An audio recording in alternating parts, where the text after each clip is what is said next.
range, right? It's a shooting class, and that's the hardest thing that we have issue with this particular class is we don't really know what to call it, right? Because we're not focusing on techniques, we're not focusing on particular skills. This is a how to practice class, and part of how to practice is determining exactly how to practice. How do we organize our thoughts? How do we collect data? How do we manage our time on the range? Are we doing the right drills? Are we doing, the right amount of drills? Are we doing the correct number of reps? What is the correct number of reps, right? Now, a lot of this stuff, I'd like to say sometimes it's guesswork, right? So a lot of times we go out to range, we're like, I really don't know what to practice, so I'm just going to do these things, and I'm just going to do them until I run out of ammunition. And a lot of times what's lacking is direction in our practice.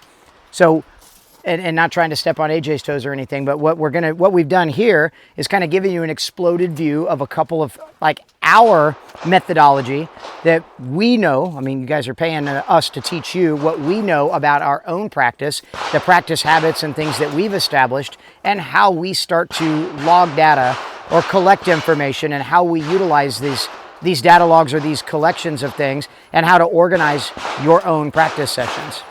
Right? What this is not going to be is, here is a guide with a, like I said yesterday, like refinement repetition or dry fire reloaded, where it's, dare I say, kind of a vomit of all the information wrapped up in a book, where you just open the page and you're like, okay, I guess I'm doing that today. And you flip the page tomorrow and you're like, well, I guess I'm doing something completely different. This is a way for you to utilize those resources that we already have available. I get asked that question all the time. Hey, Tim, when are you writing your book? I'd like to tell you, I'm working on it. Yeah, I've been working on it for about 4 or 5 years now, and I'm still nowhere close to done. Because the problem with the book is it limits the amount of information to a timeline. And then once you pass that timeline, the book no longer has value, because things change so rapidly. So instead, I'd rather have a methodology that allows me to use other resources that are really available, right? And then learn how to kind of organize or orchestrate my own practice. So what you're going to see over the next hour and a half is a deep dive of kind of how AJ and I look at material, look at information, organize our own practice, and regiment things together. So strap on your seatbelt, okay? At the same time, as we start to see people nodding off, Ron, I caught you yesterday. Yeah, happens. Is a little warm. So it happens. It happens. We're going to try, if we start to see anybody, just give me a nod or a signal, hey, we need to take a brief break.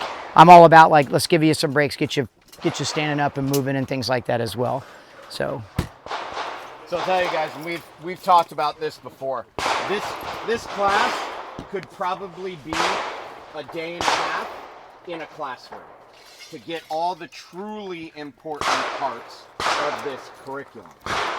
The problem is, no one would sign up for that shit. Right? Yeah, they would. Thank you. Yes, they Thank would. you. I wish a minimal number of people would sign up for that. only the important ones. So, the problem with it, right, is that some things don't necessarily hit as hard. How do I explain to you guys how to utilize those processing exercises we did without having you experience it? I don't know of a way to make that happen other than tell you, hear me now and believe me later kind of shit, right? So it doesn't work that well. But what you guys are about to get in the next hour and a half or so, right, is probably going to be the core, and probably for a lot of you, the reason you signed up for this class, right, in how to truly start measuring and structuring practice, all right? So like I told you yesterday, this class is an exploded view, right, of a practice session. We started off shooting some groups, all right?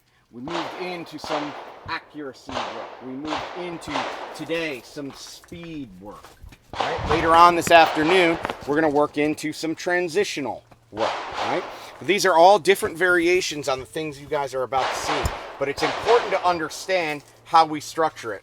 So far, you've had kind of a smorgasbord of different sections of our practice. The normal practice that we do is a little more refined than what you've seen thus far, and this is how we're going to address it. Before we get to that, and I'm going to let Tim break all that stuff down, right? We need to start talking, I told you yesterday, about how we set up the log books, right? Because there's a specific structure that I like to use when it comes to the logbook, and this is about information management. Like I said, I've pretty much used every app available to me. I've used, notes in my phone. I've used Practice Score. I've used, all these other third-party apps to try and find a way to manage my practice a little more efficiently and effectively. Unfortunately, through all that, the last 10 years of trying to go down that road, the best way I have ever come up with is still pen and paper. Now, there's some science behind that, right? Science says that the more I write something down, the more likely I am to recall those things I have written down. That's why you take notes as a student, right? One way to really help yourself study is do what? Copy your notes multiple times, okay? The same thing happens when we get into the logbook. The physical act of writing those things down helps them recall faster later on when I want that information. It also gives me one centralized location to access all the information that I want to about previous data. Other times I have done certain exercises. When I did those certain exercises, what were the conditions in which I did those exercises? And that's how we're going to break this down here, right? This is a direct copy of what is in my logbook. Just an exploded view so you guys can see it, all right? So, I'm going to start off with some of the important bits of information, or what I refer to as like standard data, okay? First thing I obviously want to put down is the date.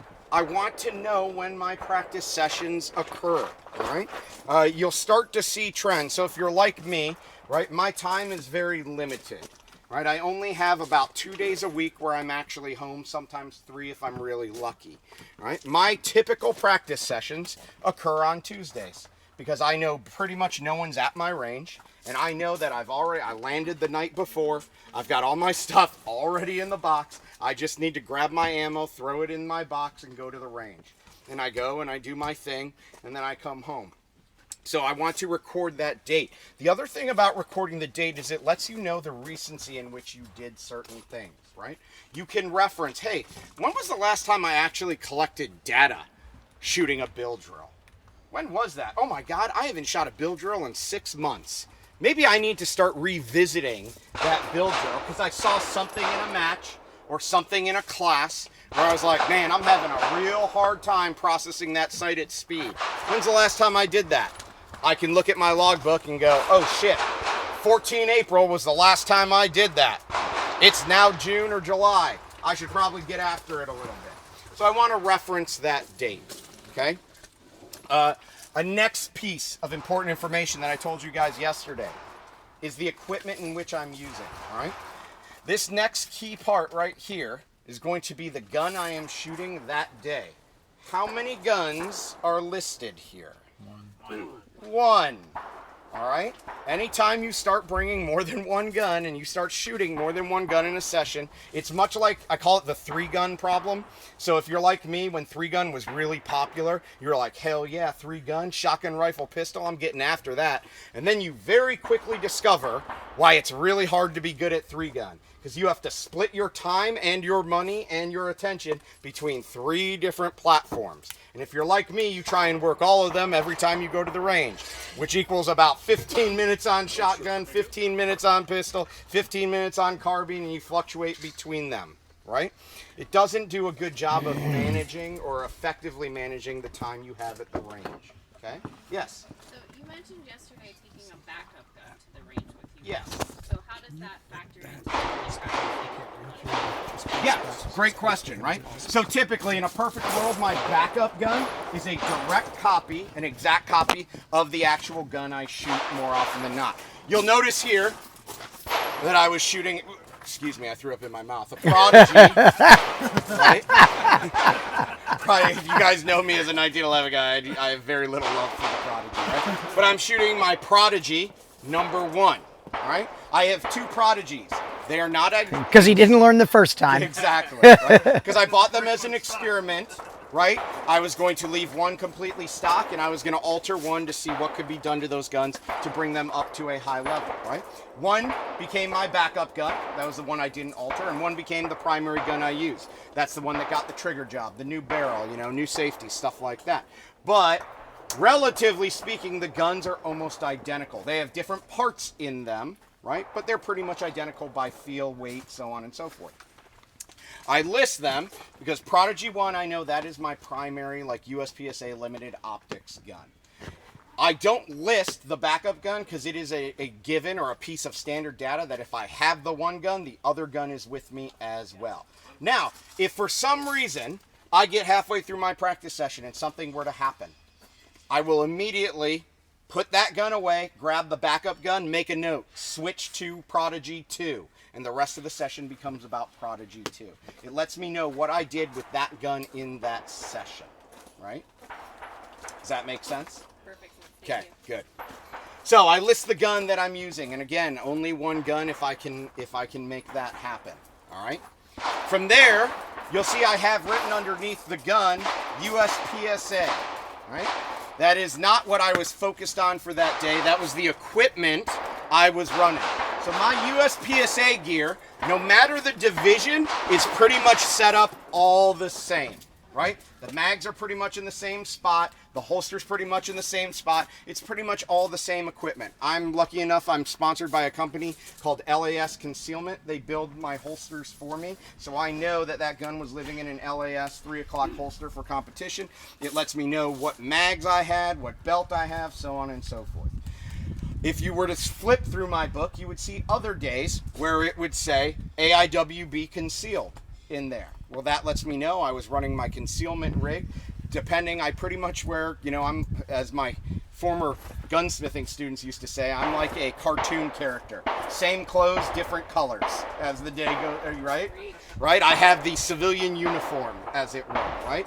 But there's a reason I do that. It's because I'm very particular in how I want to address the gun where I to need that gun. So you will see pretty much I'm always in some type of Columbia style shirt or a t-shirt, right? Same holster, same gun almost all the time, right? So I want to make a note of what that equipment looks like, all right? So anytime I have some sort of deviation from this kind of standard data, I make a note of it. So let's say I have my USPSA gear, but I've just found these really sweet double alpha aluminum pouches that I wanted to try out. This also acts as a log for me to put changes to my equipment in as well. So I might list USPSA / new mag pouches from Double Alpha, and it lets me know what changes I make to the equipment. Anything that strays from standard, I will list here. Okay? Good. Up here on the top right, I've got two very important pieces of information, but most people just think of them as kind of lip service, like, oh yeah, that's nice to know, but they will equate to a lot of important information, all right? The first thing you see on there, 1400 to 1700, that was the amount of time I spent on the range. 2 o'clock to 5 o'clock. What's that? No, I'm no Tim Herron, sir. Right, exactly. Got that ammo sponsor, right? So you can see from here, I spent 2 hours in the afternoon, or I'm sorry, 3 hours in the afternoon on the range. Now, that's important for a couple of different reasons. And this is, again, one of those points where Tim and I differ greatly on. Most of my practice sessions, most of them, occur in the morning. The reason being, and today was something different, and that's also why I put it up there. Today was something different. The reason my practice sessions typically occur in the morning is because I know me, and because I've tracked this information, I know for me to be at my peak performance, I perform far better in the morning than I do in the afternoon. Once I get to about noon, 1 o'clock, 2 o'clock, something like that, my performance as a shooter starts to drop off. I start getting tired. I start losing energy, especially if I hadn't eaten anything or drank enough water that day, right? But the only way I was able to understand when I performed best was to track the time in which I was spending at the range. All right. I will tell you, when I go to major matches and I have a choice, if you've been to a major, they will typically give you like an AM PM schedule or an AM PM AM schedule, something of that nature. I will typically always try and pick up a morning heavy schedule. Because for me, I know based on my practice, because I've logged it, that is when I perform the best, is in the mornings. Tim is slightly different. I like me the afternoons. I will always pick up a PM heavy schedule if I'm shooting like a 3-day nationals. Because it gives me time to get awake, to kind of get some breakfast in me, acclimate a little caffeine to me, right? Just all of those things. I prefer that. I will say I predominantly spend most of my time when I'm on the range in the afternoons as well, within reason. I can't practice at my range between 3 o'clock and 5 o'clock because I have this thing called wind living at super high altitude that makes it almost impossible to keep a target on a target stand in the bay without the wind just carrying it away. So even though I prefer to shoot in the afternoon, most of my practice sessions are in the morning. But when I create my practice log, it looks a lot like AJ's. You can see where I get influence from, right? And I do copy those same things down. It's good for me to know if, like on my range book, those numbers as well. 14 to 1700. If I'm struggling with something, I need to know, was it because the wind's blowing the target around, so now I can't focus on things because I'm too busy, like every other rep, having to go down range and pick up a target or chase it. The other thing is based on orientation of my range. I will tell you, if I'm doing anything with iron sights, I am absolutely worthless to focus on my accuracy, not necessarily my precision in pressing the trigger and like having the sights be on target, but I'm talking about the inherent accuracy of how I see things based on the sun's position. So my range faces basically due northwest, right? And then the sun, of course, rises in the east and sets in the west. That sun is directly over my left shoulder. Anybody that's spent any amount of time doing, especially any sort of high accuracy iron sight stuff, bullseye, right? You'll also know you see the sights completely differently in an afternoon sun when the sun's over your shoulder, or an early morning sun when the sun's over your other shoulder, versus a 12 o'clock sun, or if you've got a 5 o'clock sun directly behind you. It will play havoc on your ability to be like, why am I 3.5 inches to the left every single time I feel like I'm aiming directly at the center of the target? Well, that's because you're perceiving the sights based on a shadow, like the sights or front sights acting like a sundial, than it does seeing equal height, equal light. So your vision kind of plays tricks on you a little bit. It's probably good to know if I'm doing any accuracy or precision work with the pistol in the afternoon, that my findings might be a little bit different than the last time I replicated that at 8:30, 9 o'clock in the morning, where the sun is either directly behind my back, or even earlier in the morning when the sun's not quite up fully yet, and I'm not having those same issues. Right? So I keep account of the time as well. Like I said, for me, anything beyond about noon is the wind starts to pick up and it's just inconsistent. It's hard for me to get out in the afternoon and shoot. On the rare occasion that I do, you betcha I'm writing that time down, because it's important to know, oh, that was an afternoon practice session. Hey, some of my best numbers happened in an afternoon practice session. What's that going to tell me now? The next time I shoot a major match, perhaps I shoot an afternoon session or an afternoon heavy squatting, so that I get to shoot again at my best. I hate mornings. Even though I get up pretty early, I hate shooting in the mornings. I hate having to get up and feel like you're racing to the range. You got to get there. You barely have enough time to put your gear on, walk the stage one time, and then go. Like I like feeling like I've got more time on my side to do things.